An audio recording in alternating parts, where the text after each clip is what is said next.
Hey Leute, die Woche startet direkt mit guten News. Wir bekommen endlich ein MMORPG und zwar ist das Dungeon Universe. Das Game könnte ein Gamechanger werden und warum, sage ich euch gleich. Wenn du wie ich genug von lästigen Binance Smart Chain, DeFi, Scam-Projekten und Bock auf ein richtiges Game hast, dann lass uns zusammen erstmal den Trailer anschauen.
Oh mein Gott, Leute. Ich dachte erst, ich sehe nicht richtig, als ich das Spiel auf Play to Earn entdeckt habe.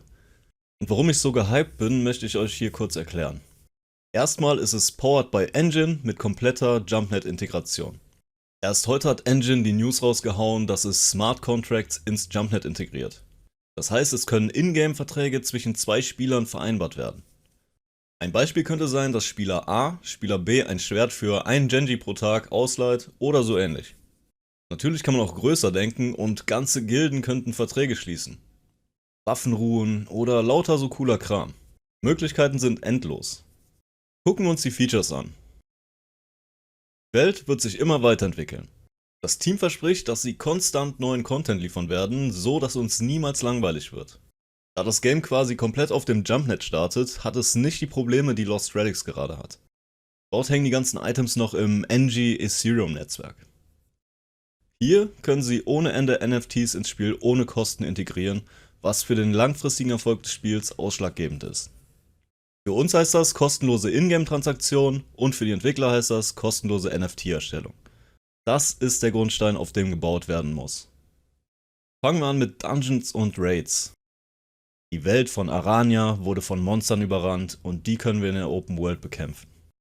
Außerdem wird es Weltbosse geben, die vermutlich saftige NFTs droppen können. Partys und Gilden. Endlich können wir eine KGD-Gilde gründen und in Gruppen Quests erledigen und Monster killen. Spieler, Hosting und Land. Man wird in verschiedenen Bereichen des Games Land kaufen und eigene kleine Städte bauen können und sie anschließend dekorieren. Wie geil ist das denn? Das Auktionshaus und Spielershops.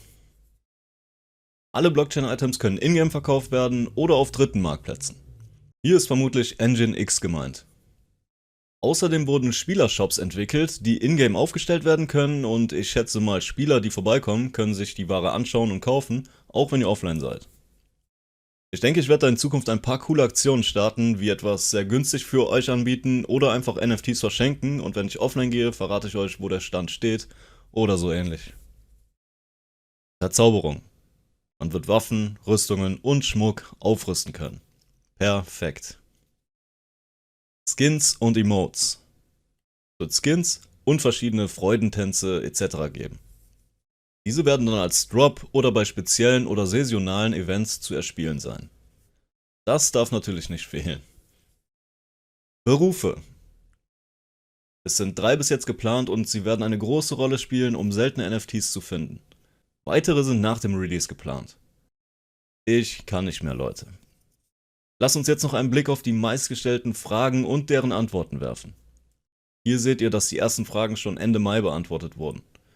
Bis dahin hat niemand wirklich von dem Spiel gehört.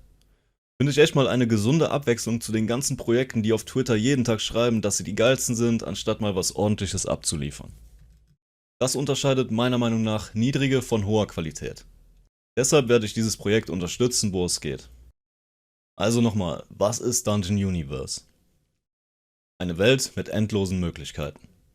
Erforsche die Welt, trade, beende Dungeons, Quests und vieles mehr.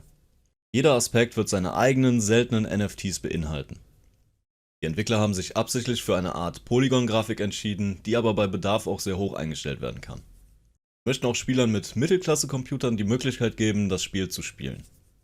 Es ist powered by Engine und wird erstmal nur auf PC bzw. Windows spielbar sein. Mac und Mobile soll in Zukunft folgen. Euer Charakter wird vollständig veränderbar sein. Vom französischen Schnauz zu Gandalfs Bart. Die Steuerung wird ganz normal mit Maus und Tastatur sein. Es wird einen Presale geben, dazu gehen wir nochmal auf die Webseite. Hier wird es für jeden Geldbeutel eine Möglichkeit geben, das Spiel im frühen Status zu unterstützen. Dafür bekommt ihr Cosmetics und sogenannte Quality of Life Verbesserungen. Außerdem wird es eine Membership geben, die euch auch verschiedene Boni bringen sollen. Grundsätzlich wird das Spiel aber free to play. Die Supporter Packs sind noch nicht zum Kauf verfügbar. Ich werde euch aber per neuem Video Bescheid geben, wenn es soweit ist. Supporter sollen auf jeden Fall die Chance haben, das Spiel vor Release zu spielen und deren Namen werden irgendwo in dem Spiel, vermutlich in einem großen, dicken Stein, eingraviert. Wird keine Mods geben. Wird es ein Multiplayer? Na klar, entspannt bis 5 Personen pro Gruppe. Hammer. Wird kein Whitepaper geben, was meiner Meinung nach hier auch nicht nötig ist. Informationen wird es auf dem traditionellen Weg geben. Dass das Projekt mit Engine gepartnert ist und keinen künstlichen Hype erzeugt, gibt mir auf jeden Fall genug Trust. Hier nochmal die Bestätigung, dass es komplett im Jumpnet laufen wird. Für euch nochmal zur Erinnerung, ihr müsst den Engie-Token kaufen, um diesen in den Genji-Token umwandeln zu können. Es wird hier keinen privaten Verkauf an NFTs geben. Ein eigener Token bzw. eine eigene Ingame-Währung ist erstmal nicht geplant. Starter-Packs, die ich euch eben gezeigt habe, sollen im September kaufbar sein. Den Trailer haben wir eben gesehen und es gibt noch keinen offiziell geplanten Release-Tag. Kommt wohl auf das Feedback der Tester an. Die Alpha ist aber bereits für dieses Jahr geplant. Ich sag euch, wie es ist. Ich möchte einer der ersten sein, der sich in das Spiel einloggt, sobald es möglich ist. Das ist genau das, worauf ich die ganze Zeit gewartet habe. In dem Trailer sieht man, dass es auf jeden Fall zum Start die Krieger-, Schützen- und Magierklasse geben wird. Also Leute, wer kommt in die Gilde? Ich halte euch auf dem Laufenden. Das nächste Video über das Thema wird wahrscheinlich der NFT-Release. Ich danke dir wie immer fürs Zusehen und bis zum nächsten Mal. Ciao.